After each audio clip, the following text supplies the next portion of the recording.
Richard Dawkins has just come out as a Christian, a special sort of Christian.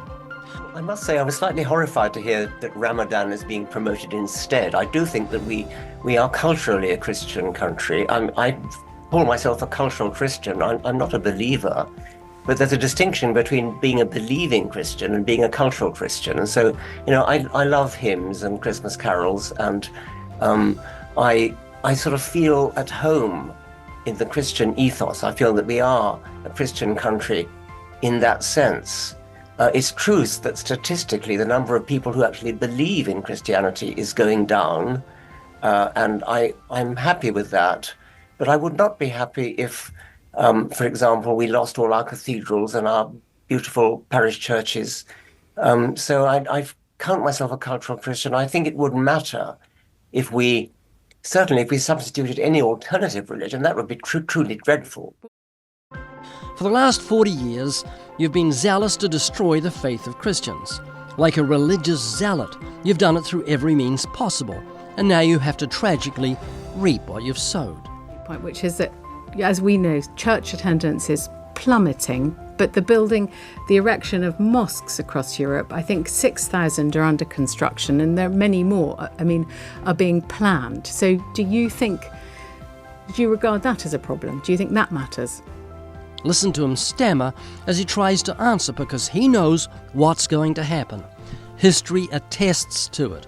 He's going to get Islam in place of Christianity. Yes, I do, really. I might choose my words carefully.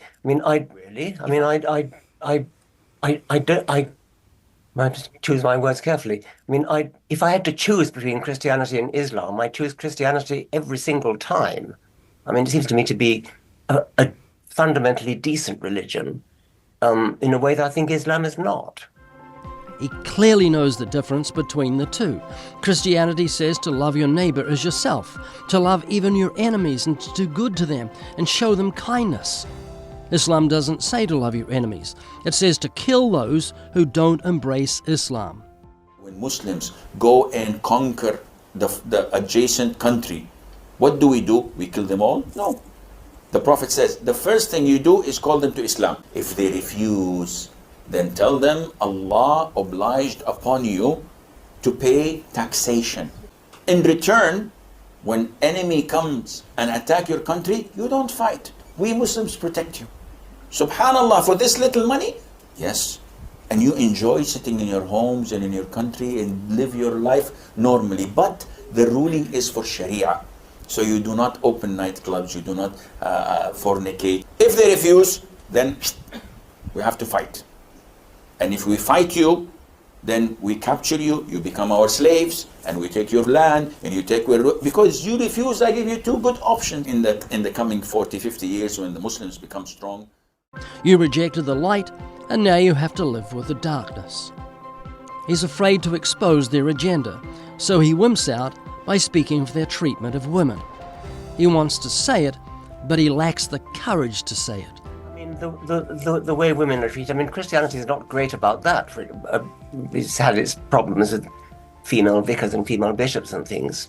But there's an active hostility to women, which is promoted, I think, by the holy books of Islam. I'm not talking about individual Muslims, who of course are quite different, but the doctrines of Islam, the hadiths and the Quran, is fundamentally hostile to women, hostile to gays, and I find that I like to live in a culturally Christian country, although I do not believe a single word of the Christian faith.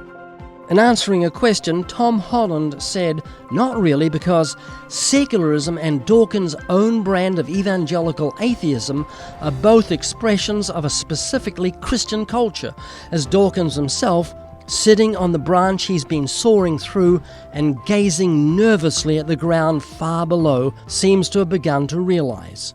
I do admit there are things in the universe I don't understand. Okay. But my response to that is not to make up silly stories. Some pretty good stories. Some of them are pretty good stories. 40%, 45% of the American people believe literally in Adam and Eve. That's a shocking figure. What is special about that book. Because you believe it's all true, don't you? I do, yeah.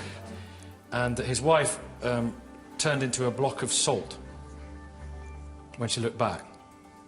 Do you believe that that happened? I believe it happened because Jesus did. The Goat Herder's Guide to the Universe. Before approaching the bench in traffic court. I think most people who claim they're religious don't really think Jonah lived inside of a whale. Meaning in our own lives, our lives can become, in fact, richer than believing in these fairy tales. When you were a kid and they were telling you whatever you believe in religion, do you think if they had switched the fairy tales that they read to you in bed with the Bible, you would know the difference? Do you think if there was the fairy tale about a man who lived inside of a whale and it was religion that Jack built the beanstalk today, you would know the difference? Why do you believe in one fairy tale and not the other? So when someone says they believe in the Word of God literally, what do you mean when you say that? And no one's ever answered me. There's a code going on that I need the Rosetta Stone. I need someone to sit me down and go, Pen, I actually took you up on your offer. 3 times I asked you to come and sit down with me, and 3 times you refused. The first time was after I'd interviewed Professor Lawrence Krauss for one of our movies in a hotel room in Washington, D.C. Would you like to do an interview? You declined. The second time I asked you to sit down with me was a little later after Professor Krauss had interviewed me. Hey, what are you? You declined.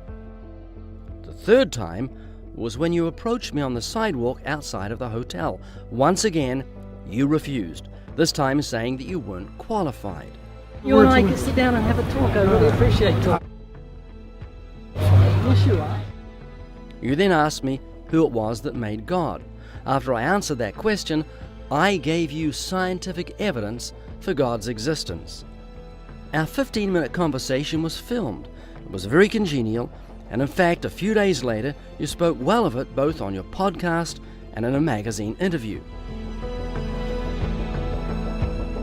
But then I received an email from your manager that talked about your New York attorneys becoming involved if we publicly release the footage.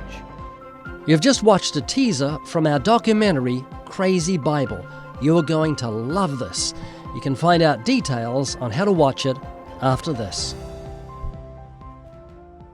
Living Waters is a non-profit ministry that exists to encourage Christians and to equip them to share their faith. If you enjoyed this video, you may appreciate our daily devotionals,